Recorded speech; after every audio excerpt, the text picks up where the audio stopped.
Hello students, welcome to step up academy. मैं अंजलि सिंह कुशवाहा और मैं हूं आपकी बायोलॉजी ट्यूटर। आज हम स्टार्ट करेंगे क्लास 12 के chapter number 5 that is molecular basis of inheritance के कौन से टॉपिक को, search and properties of genetic material. मतलब जब फर्स्ट टाइम ये चैप्टर इंट्रोड्यूस हुआ था आपको, तो मैंने आपको बोला था कि थोड़ी देर के लिए मान लीजिए कि आपको पता ही नहीं है कि हमारा जेनेटिक मटेरियल क्या है। बोला था ना, मैंने बोला था कि अभी मान लो कुछ नहीं पता आपको, डीएनए है कि आरएनए है कि कोई प्रोटीन है, कुछ भी नहीं पता। तो अब ये जो स्पेसिफिक टॉपिक है इसमें हम यही पढ़ने वाले हैं कि कैसे क्या क्या एक्सपेरिमेंट्स के थ्रू पता चला कि जेनेटिक मटेरियल क्या है।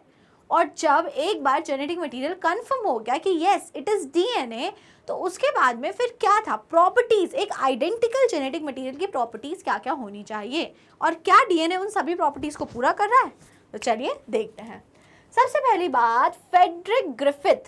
तो पहली चीज जो आपको हिस्ट्री में या फिर आपको जो रिसर्च वर्क है कि कैसे डीएनए फाइनली आइडेंटिफाई हुआ है एज अ जेनेटिक मटेरियल, उस सीरीज में जो सबसे अर्लीस्ट एक्सपेरिमेंट होता है, सबसे फर्स्ट एक्सपेरिमेंट होता है, वो आपको पढ़ना होता है ग्रिफिथ्स ट्रांसफॉर्मिंग प्रिंसिपल। क्या पढ़ना होता है? ग्रिफिथ्स ट्रांसफॉर्मिंग प्रिंसिपल, या इसे ट्रांसफॉर्मेशन भी बोला जाता है। तो सबसे पहले हम जो पढ़ने जा रहे हैं वो क्या है, वो है सर्च फॉर जेनेटिक मटेरियल, और उसमें हम पढ़ रहे हैं ग्रिफिथ्स ट्रांसफॉर्मिंग प्रिंसिपल। ओके, तो देखते हैं ग्रिफिथ ने क्या किया था। ग्रिफिथ ने क्या किया था, Frederick Griffith in 1928 used mice and streptococcus pneumonia. अब सबसे पहले कोई भी वो एक्सपेरिमेंट करने जा रहे हैं तो उनको कुछ भी मटेरियल रिक्वायर होंगे। जो फ्रेडरिक ग्रिफिथ का ट्रांसफॉर्मिंग प्रिंसिपल है उसमें पहली चीज उन्होंने क्या यूज करी, उन्होंने यूज करा एक चूहा, और दूसरी चीज उन्होंने यूज करा एक बैक्टीरिया जिसका नाम है स्ट्रेप्टोकोकस निमोनिया। क्या नाम है जिसका? Streptococcus pneumonia. तो उन्होंने कौन से दो लिविंग ऑर्गेनिजम्स लिए? पहला उन्होंने लिया है चूहा, माइस, और दूसरा उन्होंने लिया है bacteria that is Streptococcus pneumonia. ठीक है, तो स्ट्रेप्टोकोकस निमोनिया जो है वो कौन सी बीमारी करता है? ऑब्वियस सी बात है, वो निमोनिया करता है। ठीक है, ह्यूमन बींग्स में या चूहे में भी वो निमोनिया कॉज करेगा। अब देखते हैं कि इनका एक्सपेरिमेंट क्या था। एक्सपेरिमेंट देखने से पहले यहाँ पे जो एक बहुत इंपॉर्टेंट बात है जो समझ लो, जो स्ट्रेप्टोकोकस निमोनी बैक्टीरिया है इसके दो स्ट्रेन्स होते हैं, या तो आप सिंपल भाषा में समझो कि दो तरह के फॉर्म में एग्जिस्ट करता है, टू मॉर्फोलॉजिकल फॉर्म्स में एग्जिस्ट करता है। कौन? Streptococcus pneumoniae. फर्स्ट फॉर्म जो होता है उसे बोला जाता है एस स्ट्रेन या फिर स्मूथ स्ट्रेन। क्या बोला जाता है? एस स्ट्रेन या फिर स्मूथ स्ट्रेन। और जो दूसरा स्ट्रेन होता है उसे बोला जाता है रफ स्ट्रेन या फिर आर स्ट्रेन।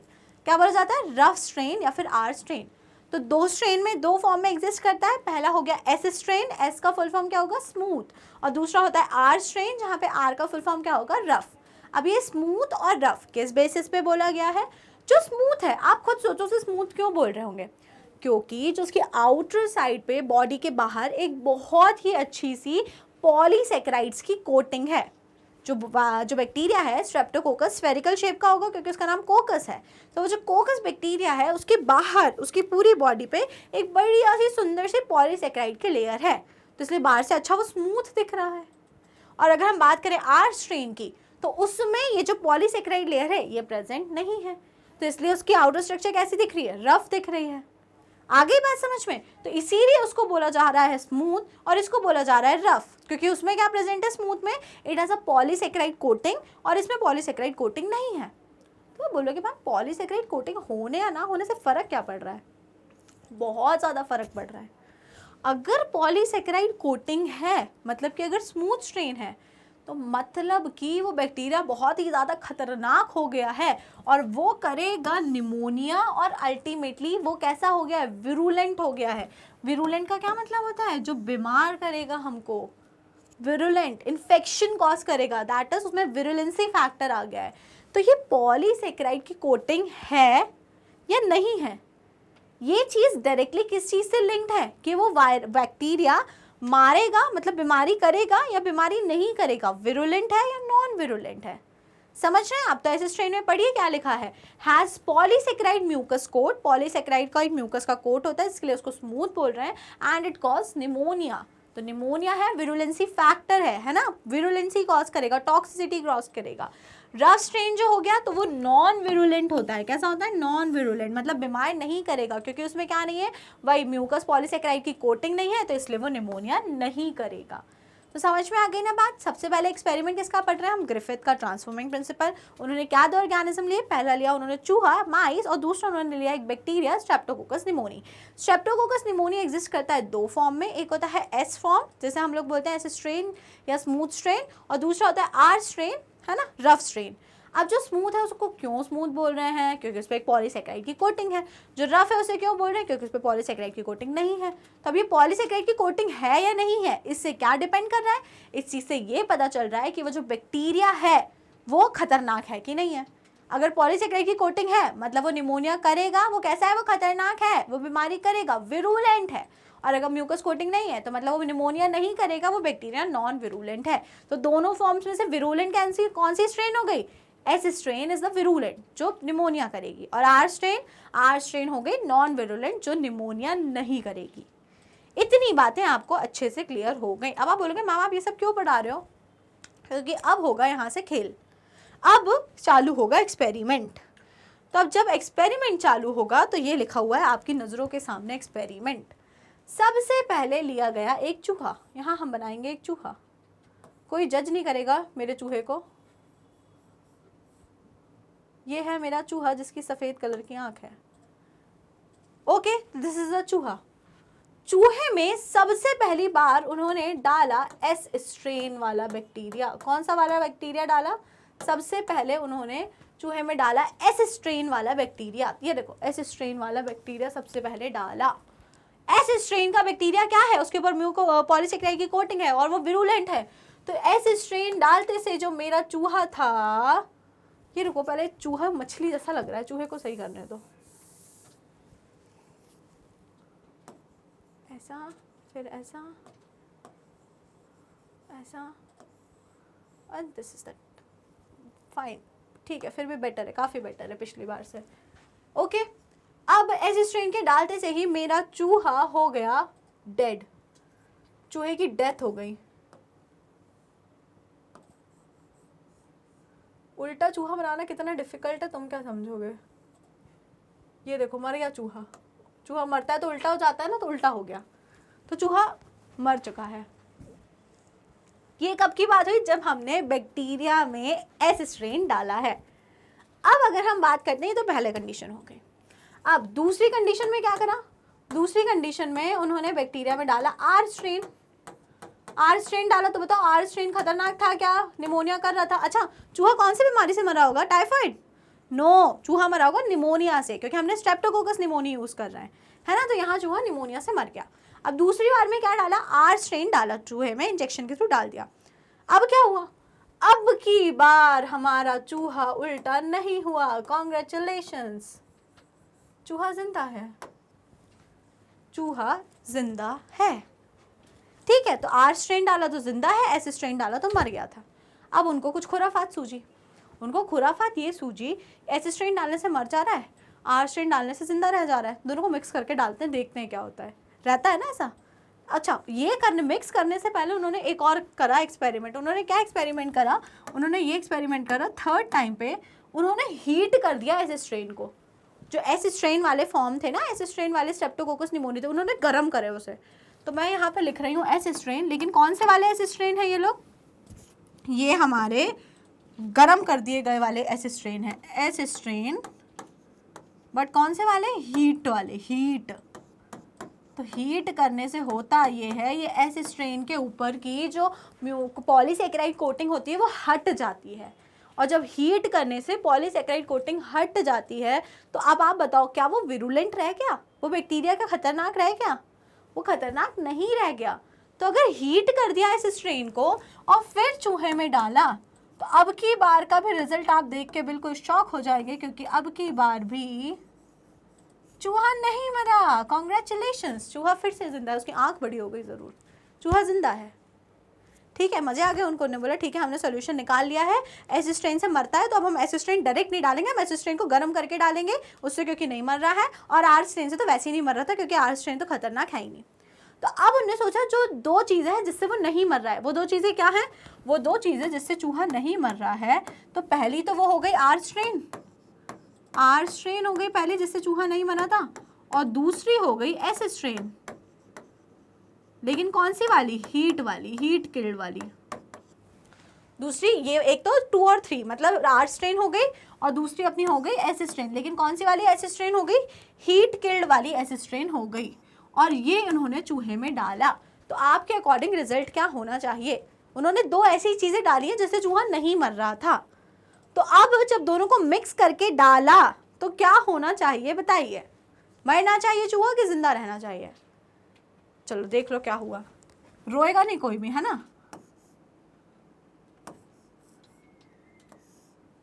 बहुत ही दुख के साथ हमें बताना पड़ रहा है कि चूहा मर गया, चूहे की डेथ हो गई। तो चूहे की हो गई डेथ। ओके, तो अब यहाँ से उन्होंने रिजल्ट क्या निकाला, एक्सपेरिमेंट एक बार फिर से देख लो। एस स्ट्रेन डाला जब चूहे में तो चूहे की डेथ हो गई, आर स्ट्रेन डाला चूहे में तो चूहा नहीं मरा, एस स्ट्रेन डाला लेकिन हीट किल करके डाला चूहे में तो चूहा जिंदा रहा। लेकिन जब एस स्ट्रेन हीट किल्ड वाला ये वाला और आर स्ट्रेन जो कि लाइव है वही सेम जब चूहे में डाला तो अगेन चूहा मर गया। ये बात आपको बहुत कुछ नहीं समझ में आया होगा, लेकिन ये तो आपको बहुत ही अच्छे से समझ में आ गया। तो अब इस बात का कंक्लूजन क्या निकाला ग्रिफिथ ने, एक्सपेरिमेंट आपको इजीली अच्छे से समझ में आ गया, क्लियर हो गया। तो अब इस बात का कंक्लूजन क्या था, तो अब हम चलते हैं कंक्लूजन की तरफ, है ना, देख लेते हैं। ये चाहे तो नोट कर लो, स्क्रीनशॉट कर लो, जो भी आपको करना है कर लो फटाफट से, है ना।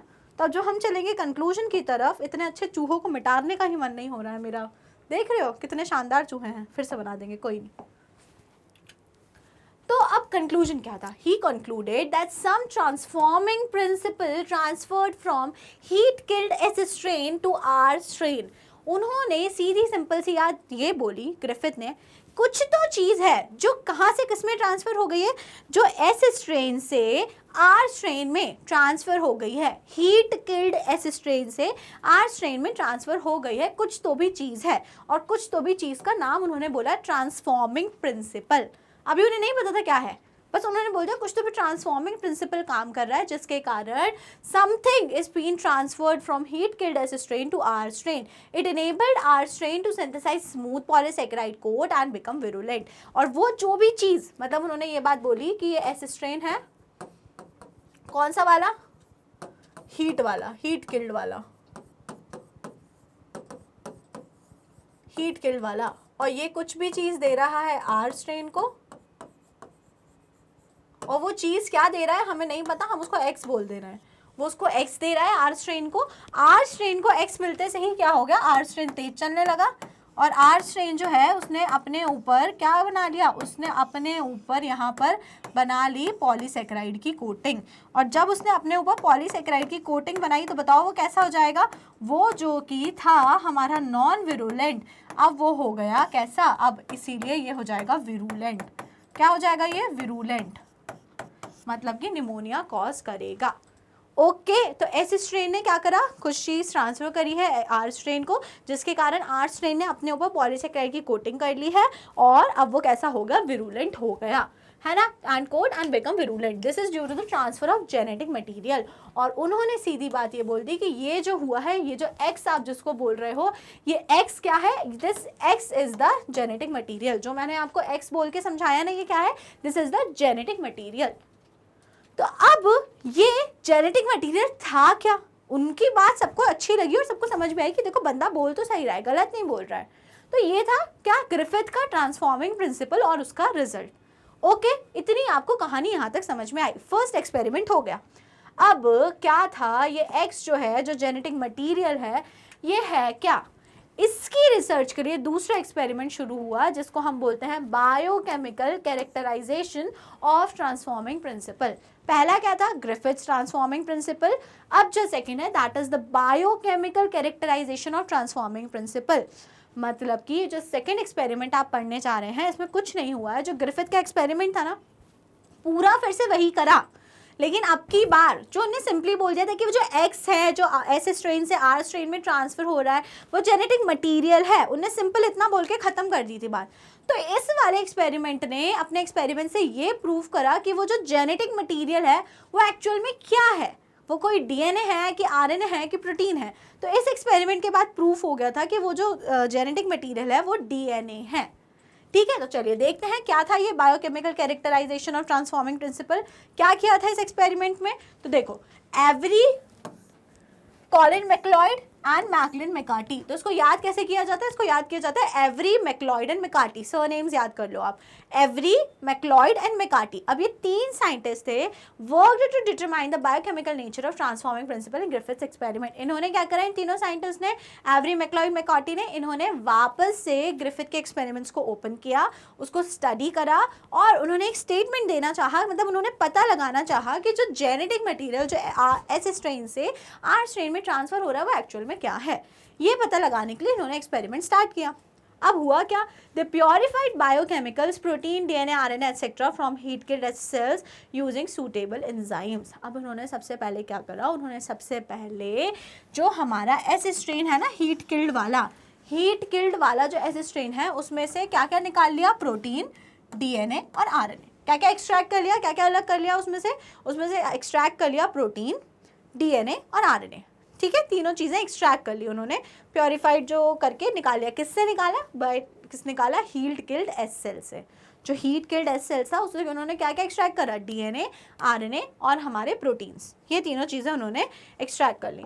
अब तीनों चीज़ें जब उन्होंने एक्सट्रैक्ट कर ली तो उसके बाद उन्होंने क्या किया, they discovered that digestion of protein and RNA using proteases and RNAs did not affect the transformation, so transforming substance was not a protein or RNA. अब उन्होंने क्या करा, पूरा का पूरा ग्रिफिथ का एक्सपेरिमेंट करवाया, लेकिन सिर्फ एक चेंज कर दिया। सबसे पहली स्टेप में उन्होंने क्या चेंज करा कि जो वो था ना हमारा एस स्ट्रेन, हीट किल वाले एस स्ट्रेन थे, हीट किल वाले एस स्ट्रेन उन्होंने डाले उसमें, और फिर फोर्थ स्टेप में क्या करते थे, heat killed S strain plus R strain वो डाल रहे थे। साथ में फोर्थ स्टेप में उन्होंने अब की बार सबसे पहले उसमें क्या ऐड कर दिया, सबसे पहली बार उसमें ऐड कर दिया आरएनएजेस। क्या ऐड कर दिया, आरएनएजेस। कौन सा एंजाइम ऐड करा उन्होंने, आरएनएजेस। आरएनएजेस, तो आरएनएजेस से क्या समझते हैं आप, आरएनएजेस वो एंजाइम हैं जो किसको खत्म कर देंगे, जो आरएनए को मार देंगे, आरएनए को खत्म कर देंगे। आरएनए को खत्म करने वाले एंजाइम्स हैं आरएनएजेस। ठीक है, तो उन्होंने वो डाला कौन सी, फोर्थ स्टेप में, जिसमें क्या कर रहे थे, S strain plus R strain, heat killed S strain plus R strain, तो वो मर गया था चूहा, वो वाली स्टेप में उन्होंने डाला। लेकिन तब भी चूहा मर गया, कुछ नहीं हुआ, तब भी आरएनएस डालने के बाद भी अल्टीमेटली चूहा मर गया। तो उनको गुस्सा आई। ठीक है, फिर उन्होंने सेकेंड टाइम में क्या किया, सेकेंड टाइम पे उन्होंने डाला प्रोटीएजेस। क्या डाला उन्होंने, प्रोटीएजेस। तो प्रोटीएजेस क्या करेगा, प्रोटीएजेस प्रोटीन्स को खत्म कर देगा। किसको खत्म कर देगा, proteases. Proteases will digest the proteins, proteins को खत्म कर दिया। ठीक है, तो आरएनएजेस ने आरएनए को खत्म कर दिया था, तब भी चूहा मरा था। प्रोटीएजेस ने प्रोटीन को खत्म कर दिया, नो प्रोटीन, तब भी लेकिन ट्रांसफॉर्मिंग प्रिंसिपल हुआ और तब भी चूहा मर गया। तो यहाँ से उन्हें ये समझ में आया, अगर वो जो चीज़ है, जो जेनेटिक मटेरियल हम जिसे बोल रहे हैं, जो एस स्ट्रेन से आर स्ट्रेन में ट्रांसफर हो रही है, अगर वो आरएनए और प्रोटीन होती, अगर वो आरएनए और प्रोटीन होती तो चूहा मरता ही नहीं। लेकिन जब हमने आरएनए को ख़त्म करके और प्रोटीन को ख़त्म करके तब हमने वो एक्सपेरिमेंट करा है, चूहा तो तब भी मर रहा है। तो तब उन्होंने तीसरी बार में क्या करा, अब की बार उन्होंने एंजाइम डाले डीएनएजेस। कौन से एंजाइम्स डाले, डीएनएजेस। जब उन्होंने डीएनएजेस एंजाइम्स डाले तो उससे क्या हुआ, डीएनएजेस डालने से डीएनए खत्म हो गया। जैसे यहाँ आरएनएजेस डालने से आरएनए खत्म हुआ था, वैसे ही डीएनएजेस डालने से कौन खत्म हो गया, डीएनए खत्म हो गया, खत्म हो गया डीएनए। अब उन्होंने जब वही फोर्थ स्टेप कराई, heat killed S strain plus R strain, तो अब क्या होगा, इस वाले केस में डीएनएजेस डालने के बाद में चूहा नहीं मरा, मतलब ट्रांसफॉर्मिंग प्रिंसिपल ने काम नहीं किया। तो इससे उन्हें ये समझ में आया कि ओके, वो जो चीज़ है जिसे एक्स बोल रहे हैं, जिसे जेनेटिक मटेरियल बोल रहे हैं, जो एस स्ट्रेन से आर स्ट्रेन में ट्रांसफ़र हो रही है, वो आरएनए नहीं है, वो प्रोटीन नहीं है, बल्कि वो डीएनए है। क्योंकि जब आपने डीएनए को ख़त्म कर दिया पहले, तो वो प्रोसेस हुई नहीं। आपने आरएनए को ख़त्म किया तो प्रोसेस हुई, मतलब आरएनए का कोई रोल ही नहीं था। आपने प्रोटीन को ख़त्म कर दिया तब भी वो प्रोसेस हुई, मतलब प्रोटीन का भी कोई रोल नहीं था। लेकिन अगर आपने डीएनए को ख़त्म कर दिया था तो वो प्रोसेस नहीं हुई, मतलब कहीं ना कहीं उस प्रोसेस में किसका रोल था, कहीं ना कहीं उस प्रोसेस में पूरा का पूरा रोल था डीएनए का। इतनी बात अगर समझ में आई तो आप जल्दी से इसको पढ़ लो। Digestion of protein or RNA, तो आरएनए और प्रोटीन को जब खत्म कर दे रहे हैं, डाइजेस्ट करवा दे रहे हैं, किसके थ्रू? प्रोटीन किसके थ्रू खत्म हो रहे हैं? प्रोटीएजेस के थ्रू। और आरएनए किसके थ्रू खत्म हो रहे हैं? आरएनएजेस के through. Did not affect transformation, तो इन दोनों को खत्म करने पे जो ट्रांसफॉर्मेशन रिएक्शन है ग्रिफिथ वाली, वो कुछ भी अफेक्ट हुई नहीं, वो वैसी की वैसी हो गई। So transforming substance was not a protein or RNA. तो यहाँ से क्या कंक्लूजन निकला? जो ट्रांसफॉर्मिंग वो सब्सटेंस जिसे बोल रहे थे ना, कुछ चीज जो ट्रांसफर हो रही है, it was not protein or RNA, वो प्रोटीन और आरएनए तो बिल्कुल भी नहीं है। Digestion of DNA with DNAs inhibit transformation. अब लेकिन वही चीज जब डीएनए के साथ करी गई तो उससे वो ट्रांसफॉर्मेशन जो प्रोसेस थी वो नहीं हुई, है ना। It means that DNA cause transformation of R cells to S cells, that is DNA was the transforming principle. तो उन्होंने जो बोला था कि कोई ट्रांसफॉर्मिंग प्रिंसिपल काम कर रहा है जिससे एस स्ट्रेन जो है, आर स्ट्रेन जो है वो एस स्ट्रेन बन जा रहा है, क्योंकि कुछ चीज एस स्ट्रेन से ट्रांसफर होकर आर स्ट्रेन में आ रही है। तो इस एक्सपेरिमेंट के बाद वो चीज कंफर्म हो गई कि वो जो थिंग है जो ट्रांसफर हो रही है वो क्या है? It is nothing but the DNA. क्या है वो? डीएनए। तो सेकेंड एक्सपेरिमेंट जो था एवरी मैक्लॉयड और मैकार्टी का, उससे ये कंफर्म हुआ कि जो बायोकेमिकल नेचर है ग्रिफिथ के ट्रांसफॉर्मिंग प्रिंसिपल का, वो क्या है? वो डीएनए है। DNA was the one thing which is performing, which is doing something essential in the transforming principle. Okay? Okay. अब हार्शी चेज एक्सपेरिमेंट, ब्लेंडर्स एक्सपेरिमेंट। अब ये दो जो एक्सपेरिमेंट थे वो तो ऐसे थोड़े रफ थे। पहला वाला ट्रांसफॉर्मिंग प्रिंसिपल आपने देख लिया, दूसरा वाला आपने कौन सा देख लिया? बायोकेमिकल नेचर, एवली मैकॉयड मैकार्टी ने जो एक्सपेरिमेंट किया। अब जो थर्ड फुल प्रूफ फाइनल वाला एक्सपेरिमेंट था, जिसके बाद कोई भी क्वेश्चन उठा ही नहीं सकता कि जेनेटिक मटेरियल जो है वो डीएनए है, वो दिया हर्शी और चेज ने। किसने दिया? वो हर्शी एंड चेज ने। और इसी को बोला जाता है Hershey's and Chase experiment. For क्या? For confirming that DNA is the genetic material. जब मैं थी अपने 12th क्लास में, तो मेरे फाइनल एग्जाम्स में, जो 12th बोर्ड्स के एग्जाम्स होते हैं, उसमें ये वाला एक्सपेरिमेंट पूरा लिखने को आया था in the long answer question.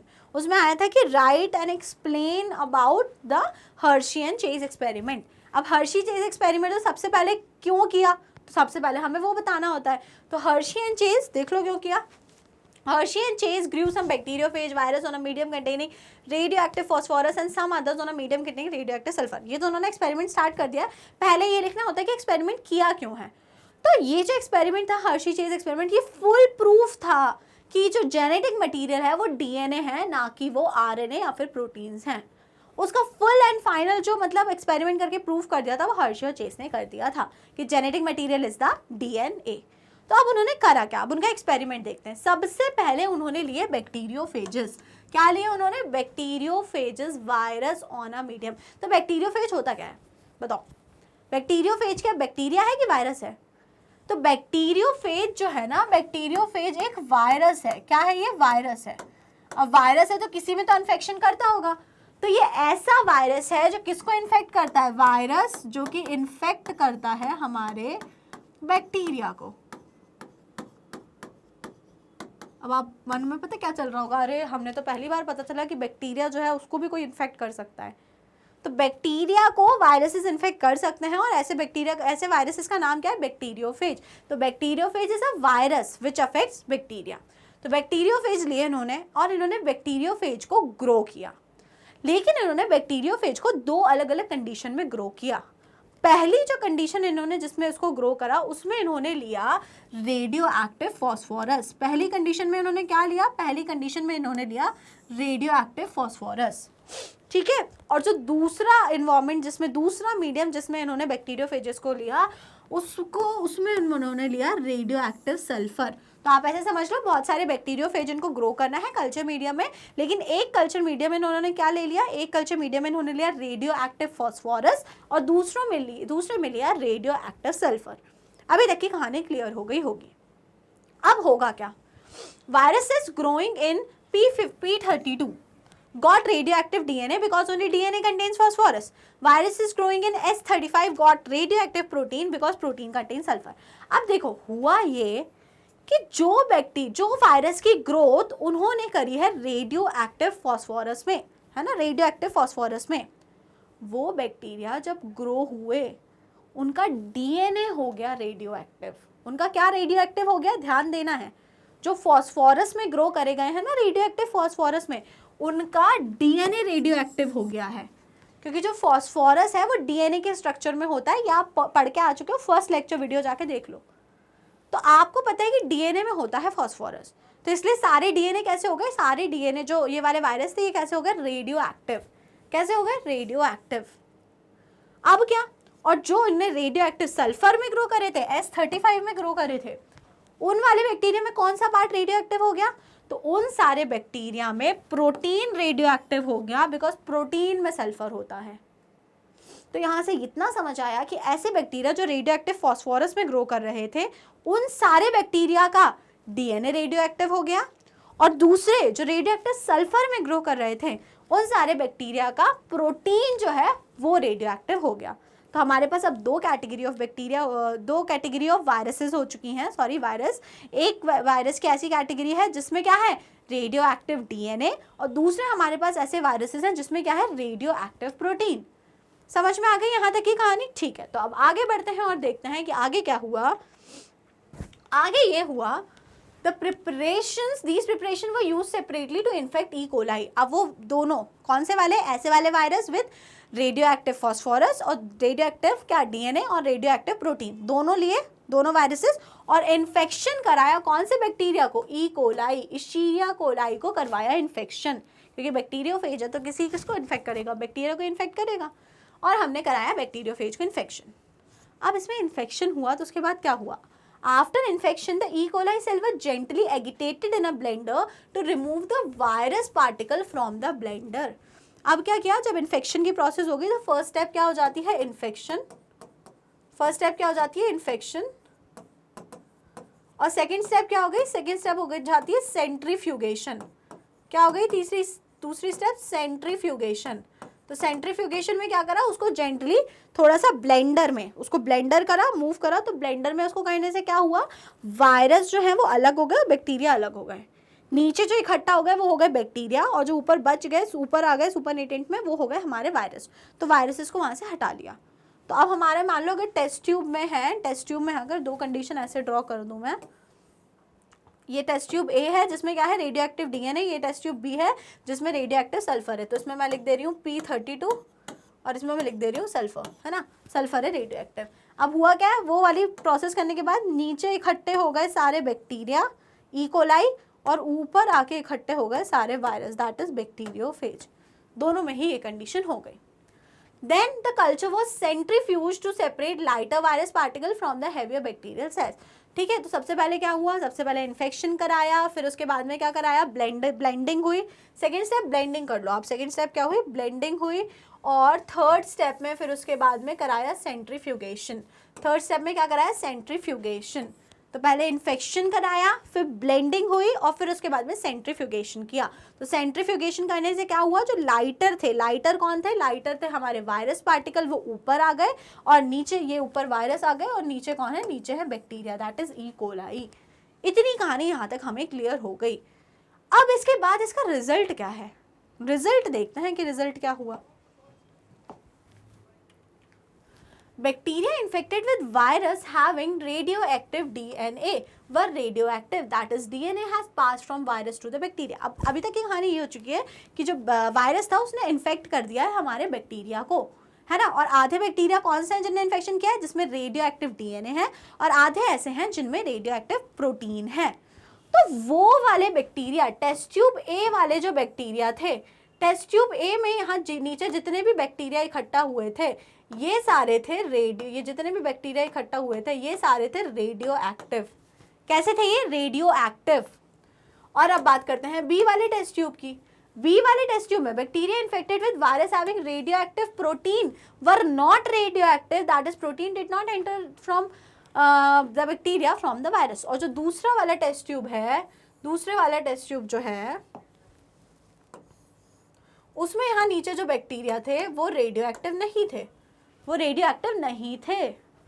तो समझ में क्या आया, ये वाले बैक्टीरिया ए टेस्ट ट्यूब वाले जिसमें रेडियो एक्टिव डीएनए था, वो बैक्टीरिया रेडियो एक्टिव इसके लिए हुए क्योंकि इन्फेक्शन जब कराया जा रहा था तो वायरस से क्या चीज बैक्टीरिया में ट्रांसफर हुई, डीएनए ट्रांसफर हुआ, ना कि प्रोटीन। तो इस एक्सपेरिमेंट से श्योर हुआ कि जो ट्रांसफर होने वाली चीज है एक जनरेशन से दूसरे जनरेशन में या इन्फेक्शन में, that is the DNA but not the protein. क्योंकि रेडियो एक्टिविटी मिली हमको यहाँ पर बैक्टीरियाज में बट वायरसेस में नहीं मिली, और हमको यहाँ पे मिली रेडियो एक्टिविटी ऊपर वाले वायरसेस में बट यहाँ नीचे बैक्टीरियाज में नहीं मिली। तो इससे ये क्लियर हो गया कि जो चीज ट्रांसफर होती है दैट इज उसका केमिकल नेचर डीएनए है, ना कि प्रोटीन। इस एक्सपेरिमेंट से ये सारी बातें यहाँ पे हो गई प्रूफ। ओके, ठीक है। तो ये डायग्राम है ना, तो इसमें स्टेप्स दी गई हैं। सबसे पहले होता है इन्फेक्शन, ब्लेंडिंग एंड लास्ट में सेंट्रीफ्यूगेशन। तो देखो बैक्टीरियोफेज से दोनों का इन्फेक्शन कराया है। पहला कौन सा है जिसमें रेडियो एक्टिव क्या है, जिसमें रेडियो एक्टिव प्रोटीन है, और ये कौन सा है जिसमें रेडियो एक्टिव डीएनए है। ये डायग्राम एनसीईआरटी का डायग्राम है, उसमें कलर स्पेसिफिक दिया है तो आपको अच्छे से समझ में आ जाएगा। दोनों को सबसे पहले इन्फेक्शन कराया ई कोलाई में, सेकंड स्टेप में ब्लेंडिंग हो रही है जिसमें देखो जेनेटिक मटेरियल पास हो गया, थर्ड स्टेप में कराया हमने सेंट्रीफ्यूगेशन। जब थर्ड स्टेप में सेंट्रीफ्यूगेशन कराया तो जिसमें रेडियो एक्टिव प्रोटीन था उसमें हमें रेडियो एक्टिविटी कहाँ मिली, उसमें हमको रेडियो एक्टिविटी मिली सुपरनेटेंट में। यहाँ पे कोई भी रेडियो एक्टिव सेल्स नहीं मिले, मतलब जो बैक्टीरिया बचे नीचे उसमें रेडियो एक्टिविटी नहीं थी, लेकिन जिसमें रेडियो एक्टिव फॉस्फोरस था उसमें हमको देखने को मिली radioactivity in the bacterial cells, और जो ऊपर सुपरनेटेंट जो बचा खुचा पार्ट था उसमें हमको रेडियो एक्टिविटी नहीं मिली। तो इस एक्सपेरिमेंट के बाद फुल एंड फाइनल प्रूफ हो गया क्या, कि जो जेनेटिक मटीरियल होता है it is nothing but the DNA. Okay students, ठीक है। अब हम बात करते हैं, तो यहाँ तक आपके हो गए एक्सपेरिमेंट्स, जिससे फाइनली क्या सर्च ओवर हो गई जेनेटिक मटेरियल के लिए। 3 एक्सपेरिमेंट हुए। सबसे पहले ट्रांसफॉर्मिंग प्रिंसिपल, सेकंड हमारा कौन सा बायोकेमिकल नेचर वाला, और थर्ड हर्शी और चेस वाला। तो 3 एक्सपेरिमेंट्स के बाद फुल एंड फाइनल प्रूफ मिल गया कि genetic material is the DNA. अब हम पढ़ने जा रहे हैं कुछ प्रॉपर्टीज ऑफ जेनेटिक मटेरियल, कुछ प्रॉपर्टी जो हर जेनेटिक मटेरियल में होनी चाहिए। तो क्या डीएनए उन सारी प्रॉपर्टीज को सेटिस्फाई कर रहा है, और आरएनए क्या कर रहा है, उसको कर रहा है कि नहीं, और डीएनए और आरएनए को कंपेयर करेंगे। तो चलिए शुरू करते हैं प्रॉपर्टीज ऑफ जेनेटिक मटेरियल। सबसे पहली प्रॉपर्टी होती है किसी भी जेनेटिक मटेरियल की, its ability to generate its replica. 4 properties होती हैं, सिर्फ और सिर्फ 4, और वो चारों आपके सामने लिखी हुई हैं। सबसे पहली होती है ability to generate its replica, मतलब कि कोई सा भी जो जेनेटिक मटेरियल है उसमें ये कैपेबिलिटी होनी चाहिए कि वो अपने ही जैसा कुछ फिर से बना पाए, अपना ही डुप्लीकेट क्रिएट कर पाए। उस जेनेटिक मटेरियल के अंदर ये वाली प्रॉपर्टी होनी चाहिए। अब अगर मैं बोलूँ डीएनए और आरएनए, दोनों में ही ये प्रॉपर्टी होती है। तो अभी दोनों डीएनए आरएनए सेम लेवल पे हैं। अगली बात करते हैं केमिकल एंड स्ट्रक्चरल स्टेबिलिटी। दूसरा पॉइंट होता है कि जो किसी भी जेनेटिक मटेरियल में होना चाहिए वो होता है केमिकल और स्ट्रक्चरल स्टेबिलिटी। केमिकली और स्ट्रक्चरली उसका स्ट्रक्चर बहुत स्टेबल होना चाहिए। ऐसा नहीं हो कि वो बहुत ज़्यादा रिएक्टिव हो, कुछ भी आया उसके साथ रिएक्शन करके डैमेज हो गया, उसका स्ट्रक्चर कुछ भी हीट किया तो टूट गया, ऐसा नहीं होना चाहिए। तो उसका केमिकल और स्ट्रक्चर उसमें स्टेबिलिटी होना चाहिए। तो इस बात में डीएनए, अभी इस वाले पॉइंट पर डीएनए और आरएनए दोनों बराबर पे थे, लेकिन इस वाले पॉइंट के बाद डीएनए निकल गया आगे, क्योंकि DNA is more stable then RNA. RNA reactive होता है, आरएनए जो होता है वो स्टेबल भी नहीं होता ज़्यादा। तो इस पॉइंट में कौन आगे निकल गया, DNA. Provide the mutation needed for evolution, उसमें थोड़े बहुत चेंजेस होने चाहिए। ठीक है, पहला तो हो गया था कि अपना डुप्लीकेट बनाने के कैपेबल होना चाहिए। दूसरा हो गया कि उसमें केमिकल और स्ट्रक्चरल क्या होना चाहिए, स्टेबिलिटी होनी चाहिए। तीसरा पॉइंट होता है कि it should provide mutation needed for evolution. अब स्टेबल का ये मतलब नहीं कि वो इतना सा भी चेंज एक्सेप्ट ही ना करे। स्टेबिलिटी का ये मतलब है हर कुछ ऐसे ऐरे गहरे चेंज में चेंज ना हो जाए, बट उसमें थोड़ा बहुत स्कोप होना चाहिए चेंजेस का, because that changes will lead to क्या, इवोल्यूशन। थोड़े बहुत चेंजेस जिसे हम क्या बोलते हैं, म्यूटेशन, वो होने चाहिए, वो नेसेसरी है ताकि इवोल्यूशन की प्रोसेस हो पाए। तो जो ये है ना इस वाले पॉइंट में, इसमें भी डीएनए ही आगे रहेगा, क्योंकि आरएनए में जल्दी होता है म्यूटेशन। तो इतना सारा म्यूटेशन हमें नहीं चाहिए, हमको म्यूटेशन थोड़ा चाहिए। तो इसमें भी मैं डीएनए को ही आगे बोलूँगी as compare to RNA. RNA में म्यूटेशन बहुत जल्दी हो जाता है, तभी कोविड इतने सारे फॉर्म चेंज कर करके आया है। लास्ट पॉइंट जो किसी भी जेनेटिक मटेरियल में होना चाहिए वो क्या है, ability to express as Mendelian characters. अब जो कोई भी जेनेटिक मटेरियल है, इसका सीधा सिंपल मतलब ये है कि वो एक जनरेशन से दूसरी जनरेशन में ट्रांसफ़र हुआ है। अब वो ट्रांसफ़र तो हो गया, लेकिन वो खुद को एक्सप्रेस ही नहीं कर पाया। हेयर कलर की जीन थी, हेयर कलर वाला डीएनए आया और वो दिखाई नहीं पाया ब्राउन कलर, तो क्या वो किसी काम का रहा? नो। तो उसमें ये एबिलिटी होना चाहिए कि वो खुद को एक्सप्रेस कर पाए। मेंडेलियन कैरेक्टर्स का क्या मतलब है कि अगर वो डोमिनेंट जीन है तो वो डोमिनेंट होके जिस भी फॉर्म में है वो खुद को एक्सप्रेस कर पाए, ये मतलब होता है मेंडेलियन कैरेक्टर के फॉर्म में एक्सप्रेस करने का। तो these 4 are the properties of genetic material, और ये चारों प्रॉपर्टी होनी ही होनी चाहिए, और ये चारों प्रॉपर्टी डीएनए में है तो मैं बोलूँगी yes, these 4 property is exhibited by DNA, that is why it is chosen as the genetic material। RNA में कुछ ड्रॉबैक्स हैं, उसमें म्यूटेशन जल्दी होता है ना, खुद को एक्सप्रेस करेगा भी तो इतने ढंग से नहीं करेगा, फिर उसका स्ट्रक्चरल भी स्टेबल नहीं है, इसीलिए आरएनए को as a genetic material choose नहीं करा गया। ओके स्टूडेंट्स, चलिए अब reasons for stability less reactivity of DNA, तो क्या बोला उन्होंने कि क्या रीजंस हैं कि डीएनए जो है वो ज़्यादा स्टेबल है, और यहाँ कि क्या है भैया रीजंस फॉर म्यूटिलिटी ऑफ आरएनए, और आरएनए जो है वो कम स्टेबल है। सबसे पहली बात, वो डबल स्ट्रैंडेड है, ये सिंगल स्ट्रैंडेड है। सबसे पहला पॉइंट तो आपको यही समझ में आ रहा है, इन दोनों में कंपेयर कर लो, तो वो डबल है तो ज़्यादा स्ट्रक्चर स्टेबल हो गया, ये सिंगल है। प्रेजेंस ऑफ थाइमीन, इसमें क्या प्रेजेंट होता है? थाइमीन, और इसमें क्या प्रेजेंट होता है? यूरासिल। तो यूरासिल के होने से हो क्या रहा है? यूरासिल जो है वो आरएनए को रिएक्टिव बना रहा है, और आपने ये वाली बात कभी ना कभी तो केमिस्ट्री में पढ़ी होगी, रिएक्टिविटी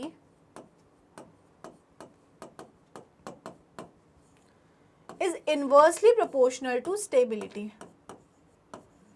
कभी ना कभी तो आपने पक्के से ये बात केमिस्ट्री में पढ़ी ही होगी। जो जितना ज़्यादा रिएक्टिव होगा उसकी स्टेबिलिटी उतनी ही कम हो जाती है। तो अगर आप आरएनए को देख पा रहे हो तो आरएनए यूरासिल के होने के कारण रिएक्टिव ज़्यादा है तो उसकी स्टेबिलिटी कम हो गई। ओके, और लास्ट पॉइंट क्या है भाई? लास्ट पॉइंट ये है कि आपने पढ़ा डीएनए में क्या होता है, डीएनए में जो होता है 2' पर OH नहीं होता, जो डीएनए है वो डीऑक्सीराइबोज होता है, उसमें सेकंड कार्बन पे सिर्फ हाइड्रोजन होती है। लेकिन आरएनए में क्या होता है, आरएनए में सेकंड पोजीशन पर भी एक OH ग्रुप प्रेजेंट होता है, हाइड्रोक्साइड ग्रुप प्रेजेंट होता है, हाइड्रोक्सिल ग्रुप। तो इसके कारण आरएनए ज़्यादा रिएक्टिव हो गया, और जब ज़्यादा रिएक्टिव हो गया तो उसमें म्यूटेशन भी जल्दी हो रहा है क्योंकि उसका स्ट्रक्चर स्टेबल नहीं है, इसीलिए उसको हमने जेनेटिक मटीरियल की तरह चूज़ नहीं किया, बल्कि किसको किया? डीएनए को किया। तो डिफरेंसेस समझ में आ गए है ना डीएनए आरएनए में? ये आप डीएनए आरएनए के डिफरेंसेस में भी इस चीज़ को नोट कर सकते हो। ओके स्टूडेंट्स, चलिए Thus RNA is unstable. So RNA virus is example QB bacteriophage, tobacco mosaic virus etc. mutate and evolve faster. अब आपको ये बात समझ में आ गई है कि RNA unstable है, उसमें म्यूटेशन जल्दी होता है। तो ये दोनों नाम आपको याद रखने हैं, बैक्टीरियोफेज और टोबैको मोजेक वायरस। ये दोनों ऐसे वायरस होते हैं जिनका जेनेटिक मटीरियल क्या है? RNA। क्वेश्चन आता है ऐसे कौन से ऑर्गेनिजम्स हैं जिसमें जेनेटिक मटीरियल RNA होता है? अब आप ह्यूमन नहीं बोलोगे, आप में जेनेटिक मटीरियल डीएनए है, तो आपको 2 वायरसेस के नेम लर्न रखने हैं, QB bacteriophage and tobacco mosaic virus. इसमें क्या होता है, ये 2 वायरस ऐसे हैं जिसमें जेनेटिक मटीरियल जो होता है वो होता है हमारा आरएनए।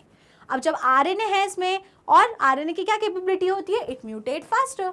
तो इसमें जल्दी जल्दी म्यूटेशन होते हैं, मतलब इसीलिए वायरसेस जल्दी जल्दी फॉर्म बदलते हैं। COVID was also RNA virus, कोविड-19 वॉज ऑल्सो कैसा virus? It was also RNA virus. तभी वो जल्दी जल्दी म्यूटेट होकर अपने फॉर्म बदल रहा था। एक के फॉर्म की वैक्सीन जब तक बन पाती वो पता चल रहा उसने फिर से म्यूटेशन करके फॉर्म बदल लिया। तो इसीलिए अब आपको ये बात अच्छे से समझ में आ गई होगी।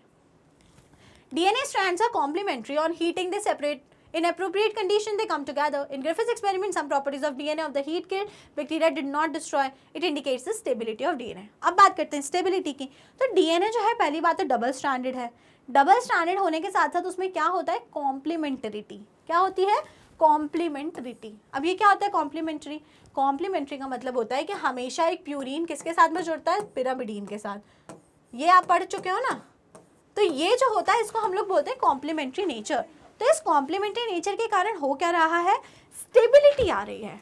अगर ये बॉन्ड्स टूट भी गए बट तब भी इनको एक साथ रहने की आदत है, तो अगर आपने हीट किया तो इससे डीएनए के 2 स्ट्रैंड्स अलग अलग हो गए, लेकिन कॉम्प्लीमेंट्री का नेचर होने के कारण ये 2 स्ट्रैंड वापस से साथ में ही आ जाएंगे, अलग अलग नहीं रहेंगे।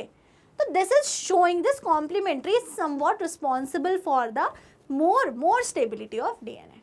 ओके, आरएनए में ऐसा कुछ कंसेप्ट ही नहीं है क्योंकि सिंगल स्ट्रैंड है, किसके साथ कॉम्प्लीमेंट करें, तो इसीलिए उसमें स्टेबिलिटी कम है। Thus it indicates the stability of DNA. DNA की स्टेबिलिटी को इंडिकेट कर रहा है। Okay, For the storage of genetic information, DNA is better due to its stability, but for the transmission of genetic information, RNA is better. तो उन्होंने ये conclusion निकाला कि जेनेटिक मटेरियल को स्टोर करने के लिए डीएनए बेटर है और उसको ट्रांसमिट करने के लिए, ट्रांसमिट मतलब उसको एक्सप्रेस करने के लिए फाइनली आरएनए बेटर है. अल्टीमेट कंक्लूजन ये था. RNA can directly code for the protein synthesis, hence can easily express the character. DNA is dependent on RNA for the protein synthesis. तब आरएनए में सिर्फ बुराइयां नहीं है. मैंने आपको पहले ये चीज बोली कि बिना आरएनए के डीएनए कुछ नहीं है. डीएनए आ गया, इन्फॉर्मेशन लेके आ गया, लेकिन जब तक आरएनए नहीं बनेगा, आरएनए से प्रोटीन नहीं बनेंगे, और जब तक प्रोटीन नहीं बने मतलब डीएनए ने खुद को एक्सप्रेस ही नहीं किया. डीएनए से प्रोटीन बन जाने का मतलब होता है कि डीएनए ने खुद को एक्सप्रेस कर दिया. लेकिन डीएनए से प्रोटीन डायरेक्ट नहीं बनते. डीएनए को प्रोटीन बनाना नहीं आता. डीएनए पहले बनाता है आरएनए और आरएनए बनाता है प्रोटीन. तो इसीलिए बोल रहे हैं कि आरएनए जो है वो बेटर इट एक्सप्रेसिंग है, क्योंकि उससे तो डायरेक्ट प्रोटीन बन जा रहे हैं. तो इसीलिए आरएनए जो है वो किसके, आरएनए को काम दिया सारा प्रोटीन सिंथेसिस का, और डीएनए को काम दिया कि तुम पूरी इन्फॉर्मेशन, पूरी जेनेटिक इन्फॉर्मेशन लो और उसको स्टोर करो और अगली जनरेशन में जाओ, क्योंकि तुम ज़्यादा स्टेबल हो. तो यहाँ पे आपको रोल ऑफ डीएनए और आरएनए अच्छी तरीके से क्लियर हो गया होगा. ठीक है, तो अभी हमने पढ़ के खत्म करा प्रॉपर्टीज ऑफ जेनेटिक मटीरियल. तो ये बहुत ही इंटरेस्टिंग लेक्चर था. इसमें आपको ऑलमोस्ट सारी बातें समझ में आई होंगी. अगर कुछ बातें नहीं भी समझ में आई हैं तो आप उसको कमेंट सेक्शन में मेंशन कीजिए और मुझसे पूछिए. मैं आपको डेफिनेटली एक सेपरेट वीडियो बना के आपको सिर्फ वही स्पेसिफिक डाउट आपका एक्सप्लेन करूंगी. डाउट वीडियो बना लेंगे. ठीक है, तो बस वीडियो पसंद आई है तो वीडियो को जल्दी से कर दीजिएगा लाइक और स्टेप अप अकेडमी को कर लीजिएगा subscribe. Thank you and keep watching.